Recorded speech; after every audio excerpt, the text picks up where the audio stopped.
Sıraq 15-in izahı. Deməli, bu kvadratdır. Biz bilirik ki, kvadratın tərəfləri paraleldir. Bizdən bu bucağın tangensini istəyir. O bucaq bu bucaqla çarpaz olduğu üçün bunlar bir-birlə bərabərdir. İlk öncə bunu nəzərə alaq. Deyir, SY-nin YD-yə olan nisbəti 5-in 3-ədir. SY olsun 5K, YD 3K, onlar kvadratın tərəfi 8K-dır. Yəni, BC də 8K-dır. BYC düzbucaqlı üçbucaq olduğu üçün üçbucaq BYC-dən tangens alfanın tərifini nəzərə alsaq, tangens bucağın qarşısında duran katetin, yəni BC-nin bitişik katet olan SY-yə olan nisbətidir. Yəni 8K böl 5K, K'lar getdi. Cavab 8 böl 5 Y bəndi. İkinci sual deyir, A nöqtəsindən keçən və bu nüsxətdə paralel olan nüsxət tənliyini göstərin.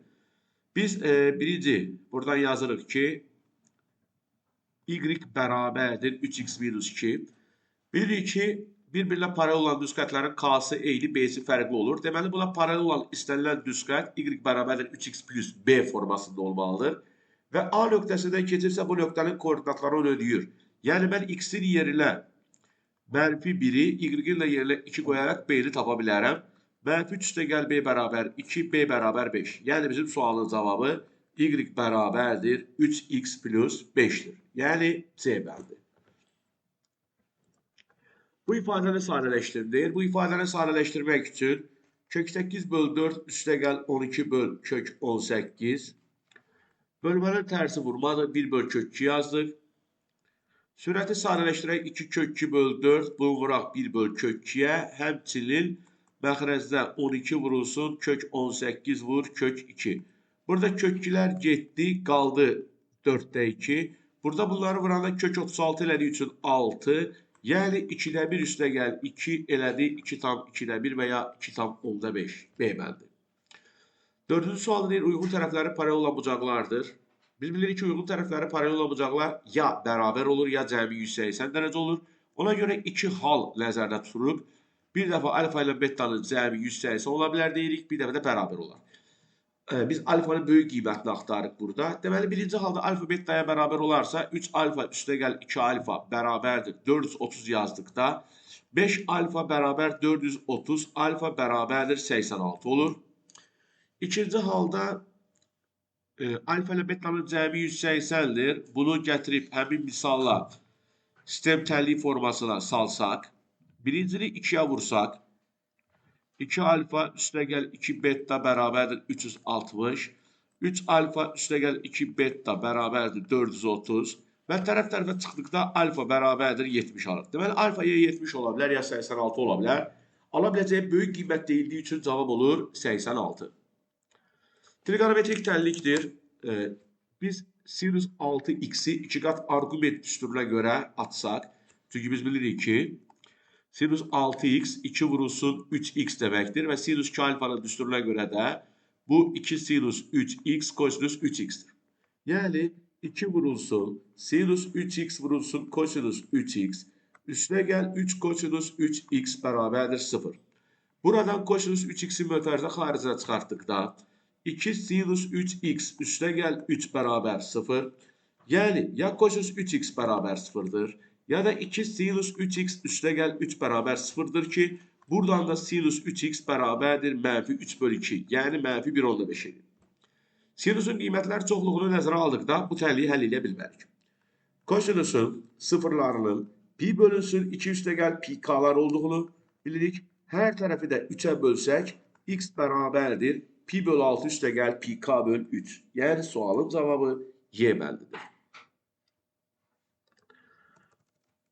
6-cı məsələ, misal daha doğrusu, burada ortaq məxrəcə gətirsək, 3x vur 2y, 2y minus 3x bərabərdir 5. Bizdə 3x minus 2 -1 isə, deməli bu kəsirin sürəti müsbət 1-dir, çünki onun əksidir, böl 6xy bərabər 5. Çarpaz vurduqda 30xy bərabərdir 1, xy də 1 böl 30 olacaq. Yəni cavab A bəndi. Müstəvidən 8 cm məsafədə olan nöqtədən həmin müstəviyə mail çəkilmişdir və mailin müstəvi üzərindəki proyeksiya 8 cm-dir. Mail ilə müstəvi arasında qalan bucağı tapır. Bu bizim müstəvimiz. Müstəvidən 8 sm məsafədə olan bir A nöqtəsindən müstəviyə mail çəkilibsə, deməli perpendikulyar da çəkilibdir. Tutaq ki, AB maildir, AC perpendikulyardır. Yəni AC 8 sm-dir. Mailin, yəni AB-li proyeksiyası olan SB də 8-dir. Onda bu bərabər yanlı düzbucaqlı üçbucaq olduğu üçün maillə müstəvi arasında qalan bucaq 45 dərəcədir. Cavab olur D bəndi. Tərəfinin uzunluğu 4 sm olan düzgün çoxbucaqlının daxili bucaqlarının cəmi 260 dərəcədir. Çoxbucaqlının perimetrini tapın. Biz bilirik ki, bütün çoxbucaqların daxili bucaqlarının cəmi 180 vurulsun L-2-dir. Buradan belə çıxır ki, L-2 bərabərdir 7, L də bərabərdir 9. Düzgün çoxbucaqlının bütün tərəfləri bərabər olduğu üçün onların perimetri N vur A-dır. Bunun da 9 dənə 4-ə bərabər olan tərəfi olduğu üçün cavab 36-dır. Bu üstütəlliyi həll eləməyə çalışaq. Bu üstütəlliyi həll eləmək üçün 10 üstü x-i parçalayaq 2 vur 5-ə, yəni 2 üstü x vur 5 üstü x yazaq. Vurublarını ayıraq yəni. Burada bilirik ki, 2 üstü x-i 2 üstü mənfi x-ə vuranda üstlər toplanaraq 2 üstü 0, yəni 1 eləyir. Ona görə də 5 üstü x minus 1 bərabərdir. Bununla da bunu vuranda üstlər toplandı. 5 üstü 2x minus 1. Əsasları eyni olduğu üçün üstlərini bərabərləşdirək. Mənfi x bərabərdir 2, x də bərabər mənfi 2. Yəni sualın cavabı D bəndi. 10-cu tapşırıqda deyir ki, məhsulun qiyməti 240 manatdan bahalaşıb 300 manat oldu. Məhsulun qiyməti neçə faiz bahalaşdı? Deməli, 240-dan 300-ə qalxıbsa 60 manat bahalaşıbdır. Əvvəl neçəydi? 240. Deməli, biz tapmalıyıq ki, bu 60 manat fərq əvvəlki qiymətin, yəni 240-ın neçə faizidir? Bu da eləyir 25 faiz. Yəni, cavab olur B bəndi. 11-ci sualda çevrədə bucaqlarla bağlı bir sualımız var. AD qövsü 66 dərəcə, BC qövsü 170 dərəcədir və AEC bucağını istəyir. Biz burada iki yol izləyə bilərik. Biz bilirik ki, AEC bucağı AC və BD qövsünün cəminin yarısıdır. Çevrədə 360 dərəcə olduğu üçün biz deyə bilərik ki, AC ilə BD qövsünün cəminin yarısı, daha doğrusu cəmləyə bərabərdir. 360 çıxılsın, 170 üstə gəl 66. Belə bir hesab aparaq. Deməli, 360-dan çıxmalıyıq 236. Bu da bizə verəcək 124. Həmin o bizdən soruşulan bucaq, yəni iki vətər arasında qalan bucaq, təbii ki, bu iki qövsün cəminin yarısı olduğu üçün də 124 bölü 2, 62. Yəni, A bəndi olacaq. Deməli, iki vektor verilibdir. Bunlar arasında qalan bucaq 60 dərəcədir və A-nın uzunluğu, B-nin uzunluğu bəllidir. Bu vektorun uzunluğunu istəyir. Hər bir vektorun skalyar kvadratı kök altda onun uzunluğunun kvadratı olduğu üçün biz bunu kök altda yazıb kvadratı yüksəldək və müxtəsər masturunu açaq. 4A-nın kvadratı çıx 12AB üstə gəl 9B-nin kvadratı. Qaydalardan bilirik ki, hər bir vektorun skalyar kvadratı onun uzunluğunun kvadratıdır. Bunu nəzərə alacaq. Və iki vektorun bir-birinə vurulması skalyar hasildir. Yəni, A-nın uzunluğunu vurmalısan B-nin uzunluğuna, vurmalısan arada qalan bucağın kosinusuna. Onda bu hissəni hesablamaq üçün mən 2 vur 3 vur kosinus 60. Kosinus 60-dan 2-də 1 olduğu üçün bura oldu 3. Şimdi gələk davam edək misala. Deməli, A-nın skalyar kvadratı A-nın uzunluğunun kvadratı olaraq 4 deməkdir. 12 vurulsun. A ilə B-nin skalyar hasili 3 elədi. 9 vur B-nin skalyar kvadratı da 9 elədi. Yəni, kökün altında 16 çıx 36 üstə gəl 81. Bu da bizə kök altda 61 verir. Yəni, Y bəndi. İti bucaqlarından biri 20 dərəcə olan düzbucaqlı üçbucağın düzbucaq təpəsindən çəkmiş median və tənbölən arasında qalan bucağı tapın. Düzbucaqlı üçbucaqlarda düzbucaq təpəsindən çəkilmiş median və tənbölən arasında qalan bucaq, tənbölən varsa iti bucaqların fərqinin yarısıdır. Bunu qayda olaraq da tapa bilərik, hesablayaraq da tapa bilərik. Yəni biz bu median bərabər yanlı üçbucaqlar əmələ gətirir. Yəni bunun iti bucaqlarından biri 20-dirsə, burada 20-dir. Sonra tənböləni çəkdik, tutaq ki, bu tutaq ki, onun tənbölənidir. Tənbölən burada 45 dərəcəlik bucaq əmələ gətirməli idi. 45-dən də 20-ni çıxdıq, cavab oldu 25. Yəni C bəndi. Ümumiyyətlə isə bilirik ki, tutaq ki, bunun bir bucaqları 20-dir, digəri 70-dir. Tənbölənlə median arasında qalan bucaq iti bucaqların fərqinin yarısı olaraq hesablanırdı. Olur 25. Bu ifadənin qiymətini hesablamaq üçün birinci A-nı tapaq. Biz yaza bilərik ki, A-nın yerinə loqaritm, yəni bax bunu belə də yaza bilərik. 2-nin üstü loqaritm 2 əsasdan 30 vur 2 üstü mənfi 1. Yəni onu bölmə kimi göstərilir. O da 30 vur 2-də 1 olaraq 15 edir. A 15-dirsə 15-dən 2-ni toplayıb böldük 5-ə, yəni 17 böl 5 cavab olur 3/4.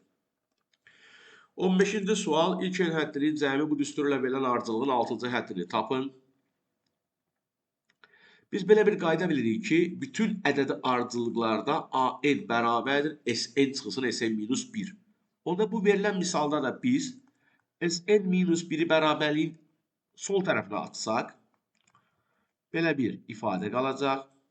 Bu elə bizim üçün AN demək olduğu üçün, deməli AN buna bərabərdir. Bizdən də A6-nı istədiyi üçün 4 vur 6-nın kvadratı çıx 3. 4 dəfə 36, 144, çıx 3, 141 olacaq sualın cavabı.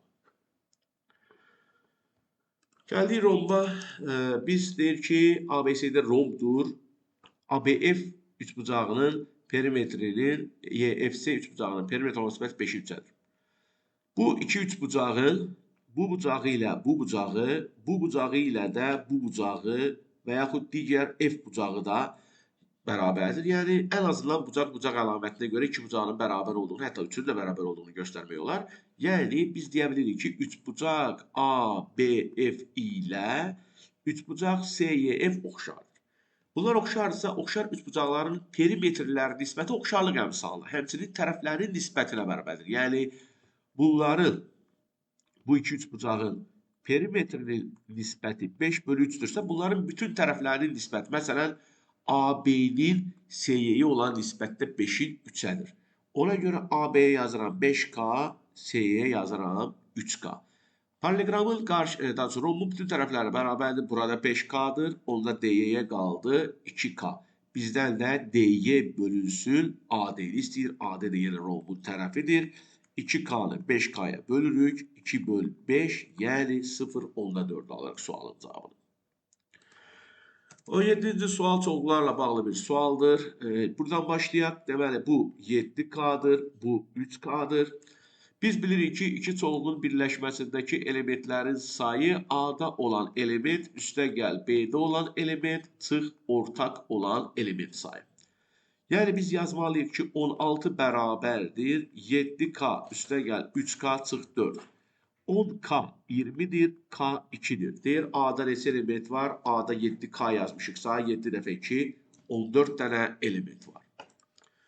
Gəldik kompleks ədəd bölməsinə. Deyir ki, bu iki kompleks ədəd üçün RZ. Bax, birinci kompleks ədədin, Z1 kompleks ədədinin həqiqi hissəsi A plus B-dir. Bu İZ2, yəni i-nin əmsalı olan 7-yə bərabərdir. İkinci kompleks ədədin RZ2, bunun həqiqi hissəsi 2A minus B-dir. Bu da İZ1-ə, yəni 5-ə bərabərdir. Belə bir təliklər sistemi əldə edib, tərəf-tərəfə topladıqda 3A bərabər 12, A 4 tapırıq. A 4-dürsə B 3-dür, A-la B-nin də hasili 12-dir. A məntəqəsindən sürətləri 60 və 80 km olan iki avtomobil eyni anda B istiqamətində hərəkətə başladı. Bu A məntəqəsi, bu da B məntəqəsi. A məntəqəsindən B məntəqəsində iki avtomobil eyni anda hərəkətə başlayır. Birinin sürəti 80, birinki 60-dır. Deyək ki, birinci avtomobil təbii ki, sürətli getdiyi üçün B məntəqəsinə çatıb fasilə etmədən geri qayıdaraq 40 km sonra o birisi avtomobillə rastlaşdı. A və B məntəqələri arasındakı məsafəni tapın. Tutaq ki, birinci avtomobil A məntəqəsindən B-yə, A-dan B-yə x saata gedir. Onda belə çıxır ki, A və B məntəqələri arasındakı məsafə 80 vurusun x kilometridir. Həmin vaxtda tutaq ki, ikinci avtomobilə C-yə qədər gələ bilmişdir. Yəni onunla getdiyi yol 60 vur x-dir. Onda ikinci avtomobil, yəni daha doğrusu birinci avtomobil B-yə çatıb 40 kilometr geri qayıdaraq birincini gördülər, rastlaşdılar. Yəni belə çıxır ki, 80x bərabərdir 60x plus 40. 20x bərabər 40, x bərabər 2. Yəni bu avtomobillər, yəni birinci avtomobil A-dan B-yə 2 saata gedibmiş. Onda A və B məntəqələri arasındakı məsafənin uzunluğu 80 vur 2, 160 kilometrdir. 20-ci sual ədədin standart şəkildə yazılışına aiddir. Deyir ki, A ədədi 4 vurulsun 10 üstü N-dir, B ədədi 8 vur 10 üstü M-dir. A-nın tərtibi. A-nın tərtibi deyəndə N nəzərdə tutulur, B-nin tərtibi də M-dir. Deyir, A-nın tərtibi B-nin tərtibindən 2 dəfə böyükdür. Yəni, N bərabərdir 2 vur M. Sonra deyir ki, A-nın tərtibi AB hasilinin tərtibinin 2-də 1 hissəsidir. Birinci bu hissəyə baxın. AB-nin tərtibi. 4 vur 10 üstü N, 8 vur 10 üstü M. Bu bizə verir 32 vurulsun 10 üstü N üstə gəl M. Bu hələ ki standart şəkildə deyil. Çünki biz bunu 3 onda 2 vurulsun 10 yazmaq məcburiyyətindəyik ki, qiymətli hissə 1 ilə 10 arasında düşsün. Onda bu eləyir 3 onda 2 vurulsun 10 üstü 1 üstə gəl N üstə gəl M. Qaydar misalın ikinci cümləsinə deyir A-nın tərtibi AB hasilinin tərtibinin 2-də 1 hissəsində bərabərdir. A-nın tərtibi olan N, AB-nin tərtibinin 2-də 1 hissəsidir. Hər tərəfi 2-yə vursaq 2N bərabərdir. 1 üstə gəl, N üstə gəl, M. Buradan alınır ki, N bərabərdir. 1 üstə gəl, M. N-in yerinə də mən 2M yazsam, buradakı ifadədən, M bərabər 1 olar. M 1-dirsə, N də 2-dir. N ilə M-in cəmi də 3-dür. Yəni, sualın cavabı 3 olacaq. 21-ci sual deyir ki, A parametrin hansı qiymətində bu bərabərsizlik x-in istənilən qiymətində doğrudur. Bu modullu bərabərsizliyin x-in istənilən qiymətində doğru olması üçün bu ifadənin qiyməti mənfi olmalı. Baxın, məsələn, belə bir şey deyirəm. 5x plus 1 böyükdür mənfi 3. Məsələn, bu nümunədən başa düşürük ki, biz x-in yerinə ürəyimiz istəyən ədədi qoyduqda, sol tərəfdəki ifadənin qiyməti ya müsbətdir, ya da sıfırdır.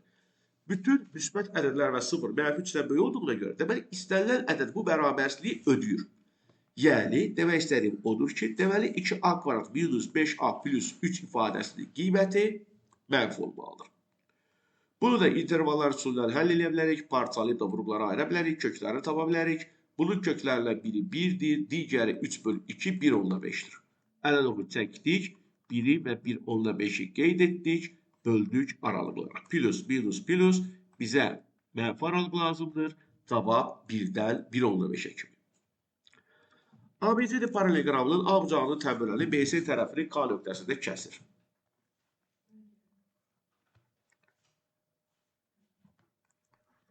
ABCD paraleqramının A bucağının təmbəli BC tərəfini K nöqtəsində kəsir. Çəkdiyim təmböləndir. Çarpaz bucaqlar var. Və AB ilə BK-nın bərabər olduğunu deyə bilirik. Yəni, deyə biləcəyimiz budur. İndi, bu tərəfdə bir trapesiya alınıb və o trapesiyanın orta xətti 15-dir, AD tərəfi 25-dir. Onda biz buradan KC-ni tapa bilərik. Biz bilirik ki, KC ilə 25-i toplayıb yarı böləndə 15 eləyir. Yəni, KC üstə gəl 25 30-dur, KC 5-dir. Paraleqramın qarşı tərəfləri paralel və bərabər olduğu üçün deməli BC-nin də uzunluğu 25 idi. Yəni BK parçasının uzunluğu 25/5 oldu 20. BK 20-dirsə ABC üçbucağında, daha doğrusu ABK üçbucağında bərabər yanlı olduğu üçün burada 20-dir. B bucağına 150 deyiblər. B bucağına 150 deyiblərsə paraleqramın A bucağı 30 dərəcədir. Və paraleqramın sahə düsturu 2 tərəf və onlar arasında qalan bucağın sinusu hasili. Yəni biz deyə bilərik ki, AB var 20, AD var 25, onların arasında qalan bucaq da 30-dur. Sinus 30'da 2'də 1 alır, o da 500'ün yarısı edir 250.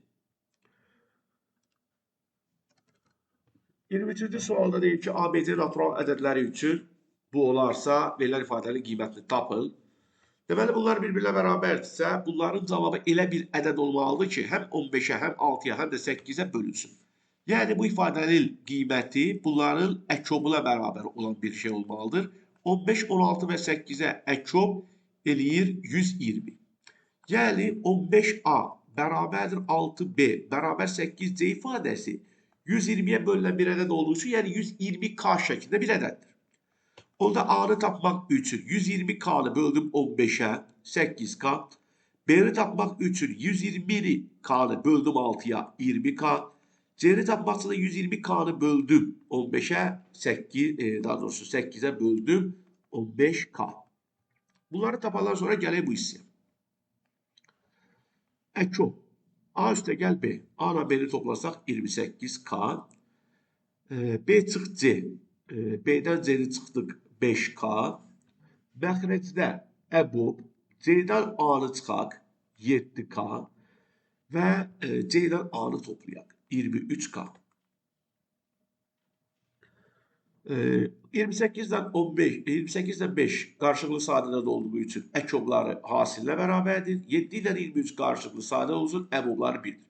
Biz burada K'lı ortaq vuruq çıxardırıq. Yəni, ondan sonra bunu tapırıq. K'lar olsa ixtisar getdi, yəni belə dedim. Cavab oldu 140.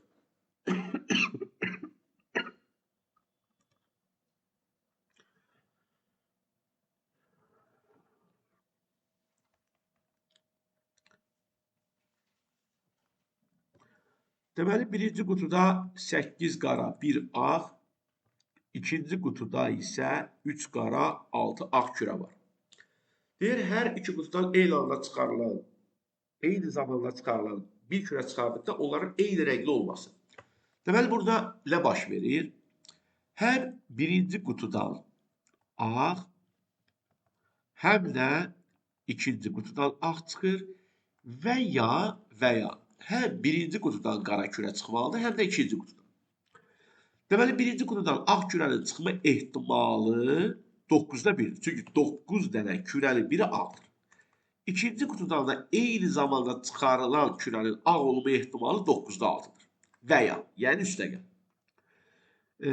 İkinci qutudan, daha doğrusu birinci qutudan çıxarılan kürənin qara olma ehtimalı 9'da 8, ikinci qutudan da çıxarılan kürənin qara olma ehtimalı 9'da 3'dür. Bu 81'də 6, bu da 81'də 24. Eləyir 81'də 30. 3'ə də ixtisar gedir, 27'də 10 qalır. K parametrinin olması qiymətində bu funksiyanın qrafiki absoxuna koordinat başlanğıcından solda toxunur. Deməli, parabola absoxuna koordinat başlanğıcından solda toxunursa, bizim deyəcəyimiz odur ki, bu absoxuna toxunduğu üçün diskriminant sıfırdır. Yəni, təpə nöqtənin ordinatı sıfırdır. Dolayısıyla diskriminantın sıfır olduğunu iddia eləyə bilərik. Diskriminant B kvadratı çıxılsın 4AC olarak hesablasaq, 4K kvadratı üstə gəl 8K üstə gəl 4 çıx 4 üstə gəl 16K bərabər 0. 4K kvadratı 4'lər getdi, üstə gəl 24K bərabər 0, 4'ə böldük, K'nı çıxardıq və K bərabər 0 və ya K bərabər -6 oldu. Bu məsələnin bir hissəsi, toxunmaq məsələsi. Solda toxunur. Solda toxunursaq, deməli, M-in qiyməti mənfidir. M də mənfi B böl 2A idi. B-nin yerində durub 2K üstə gəl 2A-nın da yerində durubdu 1. Yəni, bunu sadələşdirəndə mənfi K minus 1 alır. İndi bu solda yerləşirsə, deməli, bu ifadə, yəni M mənfi olmalıdır. Mənfi K kiçikdir 1, K böyüdür mənfi 1.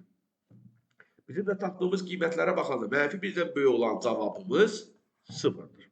Yəni bu sualın cavabı da olur 0.